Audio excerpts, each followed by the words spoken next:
জনপ্রশাসন তাত্ত্বিক ও ব্যবহারিক বিশ্লেষণ। ভূমিকা। রাষ্ট্রবিজ্ঞানের ছাত্রছাত্রী হিসেবে আমরা জানি যে সরকার তিনটি প্রধান বিভাগ নিয়ে গঠিত: আইন বিভাগ, শাসন বিভাগ এবং বিচার বিভাগ। এর মধ্যে শাসন বিভাগ বা নির্বাহী বিভাগের কার্যক্রমই প্রশাসন হিসেবে পরিচিত। প্রশাসন একদিকে রাষ্ট্রের নীতি নির্ধারণ ও বাস্তবায়নের অন্যতম মাধ্যম, অন্যদিকে এটি নাগরিকদের দৈনন্দিন জীবনের সঙ্গে নিবিড়ভাবে সম্পর্কিত। আমরা যখন সরকারি বাসে যাতায়াত করি, সরকারি হাসপাতালে চিকিৎসা নিই কিংবা শিক্ষা প্রতিষ্ঠানে পড়াশোনা করি, তখন প্রশাসনের সঙ্গে প্রত্যক্ষ বা পরোক্ষভাবে যুক্ত হয়ে পড়ি। তবে প্রশাসনকে শুধুমাত্র একটি সরকারের পরিচালিত কর্মকাণ্ড হিসেবে দেখলে এর প্রকৃত গুরুত্ব বোঝা সম্ভব নয়। প্রশাসন একদিকে যেমন ব্যবহারিক ক্ষেত্র, অন্যদিকে এটি একটি বৌদ্ধিক অধ্যয়নও বটে। প্রশাসনের কার্যক্রম কেবল নীতি প্রয়োগ বা বাস্তবায়নের মধ্যে সীমাবদ্ধ নয়, বরং এটি রাষ্ট্রের কাঠামো ও ব্যবস্থাপনার এক গুরুত্বপূর্ণ অনুষঙ্গ। রাষ্ট্রীয় কর্মকাণ্ডের প্রতিটি স্তরে প্রশাসনের উপস্থিতি রয়েছে এবং সময়ের সঙ্গে এর গঠন ও কার্যক্রম ক্রমশ জটিল ও বিশেষায়িত হয়ে উঠেছে। জনপ্রশাসনের ধারণা ও তাৎপর্য। জনপ্রশাসন শব্দটি এসেছে ল্যাতিন শব্দ অ্যাডমিনিস্ট্রেটর থেকে, যার অর্থ পরিচালনা করা বা নিয়ন্ত্রণ করা। প্রশাসনকে সাধারণভাবে সরকারি ব্যবস্থাপনা ও নীতির বাস্তবায়ন প্রক্রিয়া হিসেবে ধরা হয়। প্রশাসন শুধু সরকারি সংগঠন নয়, এটি রাষ্ট্রীয় কার্যক্রমের মূল সঞ্চালক। রাষ্ট্রের প্রতিটি কার্যক্রম প্রশাসনের মাধ্যমে পরিচালিত হয়। এটি সরকারি ও বেসরকারি উভয় ক্ষেত্রেই গুরুত্বপূর্ণ। উড্রো উইলসন প্রশাসনকে রাষ্ট্রবিজ্ঞানের থেকে পৃথক একটি স্বতন্ত্র শাস্ত্র হিসেবে চিহ্নিত করেন। তার মতে, সংবিধান রচনা করা অপেক্ষা সংবিধান কার্যকর করা কঠিন কাজ, এবং এই কঠিন কাজটি সুষ্ঠুভাবে সম্পাদনের জন্য প্রশাসন একটি অপরিহার্য উপাদান। প্রশাসনকে আরও দক্ষ ও কার্যকর করতে হলে একে একটি বিজ্ঞানভিত্তিক অধ্যয়ন হিসেবে প্রতিষ্ঠা করা প্রয়োজন, যেখানে প্রশাসনের তাত্ত্বিক ও ব্যবহারিক দিকগুলোর সঠিক মূল্যায়ন থাকবে। জনপ্রশাসনের ইতিহাস ও বিবর্তন। জনপ্রশাসনের অস্তিত্ব সভ্যতার সূচনালগ্ন থেকেই রয়েছে। প্রাচীন ভারতীয়, গ্রিক ও রোমান সভ্যতাগুলোতে প্রশাসনের বিভিন্ন রূপ লক্ষ্য করা যায়। ভারতীয় মহাকাব্য রামায়ণ ও মহাভারতে এবং কৌটিল্যের অর্থশাস্ত্রে প্রশাসনের বিভিন্ন দিকের বিশদ আলোচনা পাওয়া যায়। রাষ্ট্র পরিচালনার জন্য কীভাবে প্রশাসন গঠিত হবে, কীভাবে কর আদায় হবে এবং কীভাবে শাসন ব্যবস্থা কার্যকর হবে, এই সমস্ত কিছুতে প্রশাসনের ভূমিকা সুস্পষ্ট। গ্রিকের রাজনৈতিক চিন্তাবিদ অ্যারিস্টটল তার পলিটিক্স গ্রন্থে প্রশাসনের বিভিন্ন ধারণা ব্যাখ্যা করেছেন। পাশ্চাত্যে রোমান সাম্রাজ্যের সময় প্রশাসনের একটি সুসংগঠিত কাঠামো দেখা যায়, যেখানে বিভিন্ন সরকারি কর্মকর্তাদের দায়িত্ব নির্দিষ্ট করে দেওয়া হয়েছিল। মধ্যযুগে ইউরোপে প্রশাসন রাজতন্ত্রের হাতে কেন্দ্রীভূত ছিল, তবে ধীরে ধীরে গণতান্ত্রিক শাসন ব্যবস্থা বিস্তারের সঙ্গে প্রশাসনের ধরনও পরিবর্তিত হতে থাকে। আধুনিক জনপ্রশাসনের সূচনা।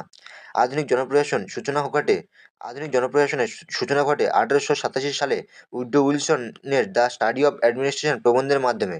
তিনি প্রথমবারের মতো প্রশাসনকে রাষ্ট্রবিজ্ঞানের থেকে আলাদা একটি স্বতন্ত্র শাস্ত্র হিসেবে চিহ্নিত করেন এবং প্রশাসন অধ্যয়নের প্রয়োজনীয়তা ব্যাখ্যা করেন। তার মতে, প্রশাসনের একটি নিজস্ব বিজ্ঞান থাকা উচিত, যা প্রশাসনিক কার্যক্রমকে আরও দক্ষ ও প্রভাবশালী করে তুলবে। উইলসনের চিন্তাধারার উপর ভিত্তি করে প্রশাসনবিদ্যা পরবর্তী সময়ে আরও বিকশিত হয়। মার্কিন প্রশাসনবিদ প্রশাসনের বৈজ্ঞানিক ব্যবস্থাপনার উপর গুরুত্ব দেওয়া শুরু করেন, যার ফলে প্রশাসন একটি পৃথক একাডেমিক শাস্ত্র হিসেবে আত্মপ্রকাশ করে। প্রশাসনের কার্যকারিতা বাড়াতে প্রশিক্ষণ, দক্ষতা বৃদ্ধি এবং নীতি গবেষণার প্রয়োজনীয়তা ক্রমশ গুরুত্ব পেতে থাকে। জনপ্রশাসনের দুই প্রধান ধারা। আধুনিক প্রশাসন দুটি প্রধান ধারা বা মডেলে বিকশিত হয়েছে: ইঙ্গো মার্কিন মডেল ও ফরাসি মডেল। ইঙ্গো মার্কিন মডেল স্থানীয় স্বায়ত্তশাসন, বিকেন্দ্রীকরণ ও গণতান্ত্রিক অংশগ্রহণের উপর গুরুত্ব দেয়। এটি একটি লোচকদার প্রশাসনিক ব্যবস্থা, যেখানে জনগণের মতামত ও অংশগ্রহণকে বিশেষভাবে গুরুত্ব দেওয়া হয়। অন্যদিকে ফরাসি মডেলে প্রশাসনের কেন্দ্রীভূত কাঠামো লক্ষ্য করা যায়, যেখানে রাষ্ট্রের নিয়ন্ত্রণমূলক ভূমিকা বেশি। 19 ও 20 শতকে গণতন্ত্র ও শিল্প বিপ্লবের ফলে প্রশাসনের কাঠামো ও কার্যক্রমের ব্যাপক পরিবর্তন ঘটে। ইঙ্গো মার্কিন ও ফরাসি মডেল ধীরে ধীরে একে অপরের কাছাকাছি আসতে শুরু করে এবং প্রশাসনের দক্ষতা ও স্বচ্ছতার উপর বেশি গুরুত্ব দেওয়া হয়। জনপ্রশাসনের বিজ্ঞান ও শিল্পধর্মিতা। জনপ্রশাসনকে একদিকে বিজ্ঞান এবং অন্যদিকে শিল্প বলা হয়। প্রশাসন একটি বিজ্ঞান কারণ এটি গবেষণা, নীতি, তথ্য ও পরিসংখ্যানের উপর ভিত্তি করে পরিচালিত হয়।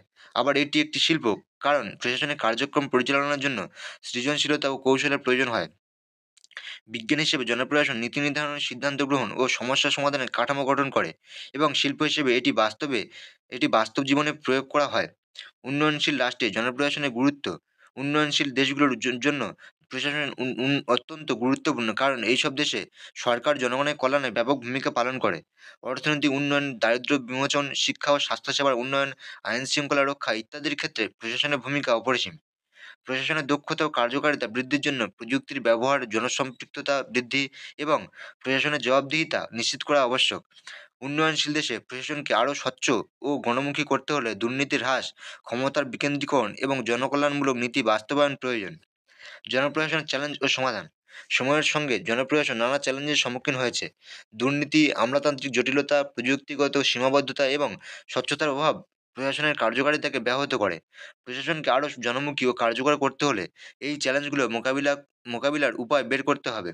দুর্নীতি কমানোর জন্য স্বচ্ছতা ও জবাবদিহিতা নিশ্চিত করা, প্রযুক্তির ব্যবহার বাড়ানো, প্রশাসনের বিকেন্দ্রীকরণ করা এবং জনগণের অংশগ্রহণ নিশ্চিত করা প্রয়োজন। উপসংহার: জনপ্রশাসন রাষ্ট্রের একটি গুরুত্বপূর্ণ কাঠামো যা জনগণের কল্যাণে কাজ করে।